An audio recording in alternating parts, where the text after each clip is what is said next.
एक जनी के पति प्रदेश बने, पत्नी घर में बाड़ी, पिया के याद सतावता कह तरीका। अरे का कहतरी अब ना आइलो तो का आइबो, आइबो कुछ बात तो बिगाड़ला पो। अरे आइबो करबो तो का करबो, कुछ नीमक जरबो जरला।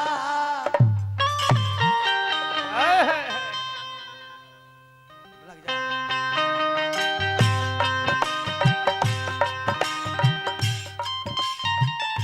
पिया परदेसी परदेश में, पिया परदेसी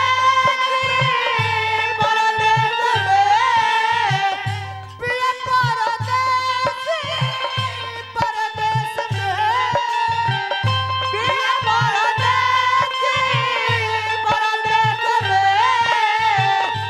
एले जवानी पन में, चढ़ली जवानी मेरे परदेश में।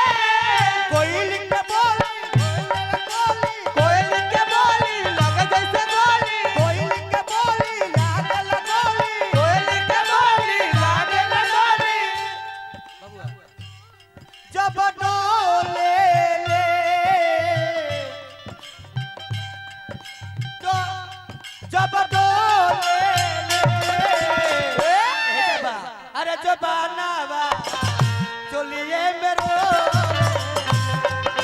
जबानावा चलिए मेरो, जबानावा चलिए मेरो, जबानावा चलिए मेरो। देसी परदेश में, पिया परदेसी परदेश में। एले जवानी बियरस में, चढ़ली जवानी बियरस में। कोयल के बोली लागल गोली, कोयल के बोली लागल गोली। जब बोले ले, अरे जबानावा चलिए मेरो, जबानावा चलिए मेरो, जय हो चलिए मेरो, जबानावा चलिए मेरो। भैया ढेर तरीका वाला हो गई गीत, तार मन रख देनी हम खड़ा एगो दोसर गीत गावत नहीं।